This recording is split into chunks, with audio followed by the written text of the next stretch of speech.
It was a beautiful day. You could feel the heat from the volcano. Eh bien, bonjour mes amis et bienvenue sur ma chaîne thématique sur YouTube destinée à vous parler de films, de séries, de documentaires. Et c'est toujours un plaisir, mes amis, de vous retrouver avec moi. Je vais vous parler d'un film que j'ai vu hier soir sur Netflix. Ça s'appelle Wakari dans le piège du volcan. C'est un film de 2022. La durée, c'est 1h38. C'est le numéro 4 des films aujourd'hui sur la plateforme de streaming Netflix. Le genre, c'est film documentaire, historique, émotion.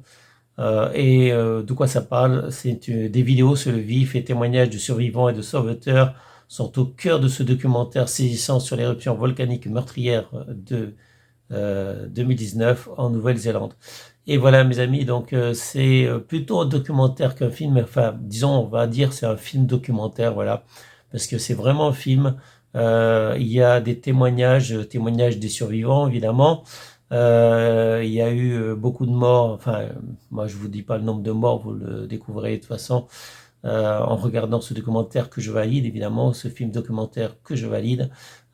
C'est poignant, il y a de l'émotion, ça donne à réfléchir mes amis, donc restez en sécurité parce que visiter des volcans ce n'est pas anodin mes amis, donc c'était un volcan de type 2 au niveau des risques. Donc il y a 1, 2, 3. 1, c'est un volcan éteint. 2, c'est un volcan qui est réveillé. Donc 1, c'est éteint en sommeil si vous préférez. 2, c'est réveillé. Et 3, c'est en action. C'est-à-dire que normalement, on visite les volcans éteints, c'est-à-dire les volcans de type 1. Les volcans de type 3, il y a des cendres, de la lave, c'est en action. Donc évidemment, on fuit, on visite pas. Et quand c'est 2, c'est dangereux, mes amis. Et c'était un volcan en Nouvelle-Zélande qui, normalement, se réveillait la nuit, qui émettait donc des panaches de fumée ou de cendres plutôt. En fait, il s'agit d'un volcan d'une île, d'une petite île qui se trouve évidemment dans l'eau. Et la partie de la montagne, en fait, est immergée. Donc, on ne voit que le sommet de la montagne, le sommet du volcan. Et la lave n'apparaît pas parce que ça se passe sous l'eau, mes amis. Donc une grande partie de son activité sismique se passe dans l'eau, donc n'est pas visible. Et il rejette évidemment des cendres, de la fumée, et c'est hautement toxique. D'ailleurs, dans les incendies, ce qui tue, c'est pas les brûlures, c'est la fumée, mes amis. La fumée qui pénètre par les pores de la peau, qui pénètre par les voies naturelles, la bouche, le nez. En fait, voilà, on respire la fumée, ça encrasse les poumons. Et si on meurt pas de suite, on meurt brûlé à l'intérieur, on meurt brûlé par les fumées qui sont déposées donc dans les organes, dans les poumons. Et généralement, les morts d'incendie, c'est à cause des fumées et non pas des brûlures.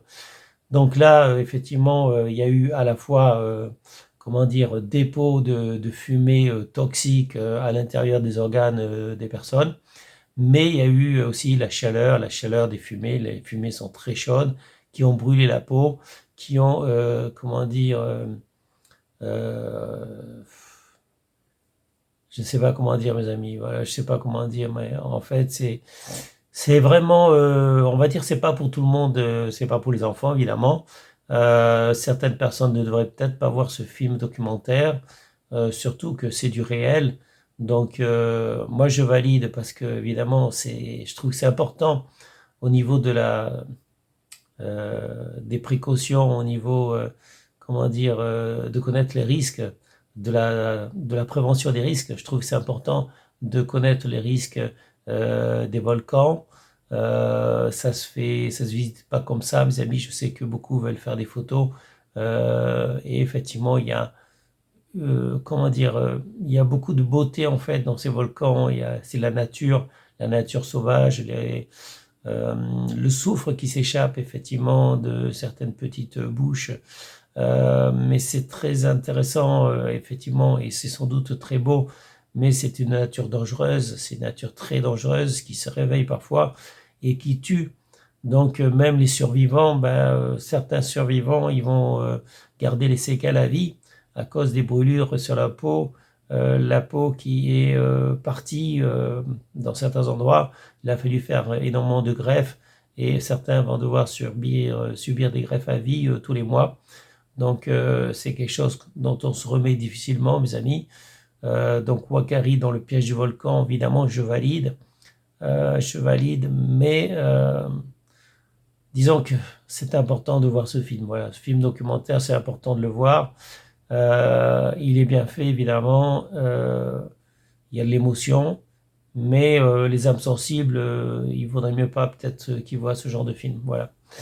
Alors, ça sera tout pour aujourd'hui. Je vous souhaite à tous une très bonne journée. Restez en sécurité, portez-vous bien. Je vous dis à bientôt pour une prochaine vidéo. Salut mes amis. Ciao, ciao. Bye bye. Volcano. From the description, it was a nice, easy hike. They didn't make it sound dangerous. I knew what could happen out there, but you don't believe it will happen.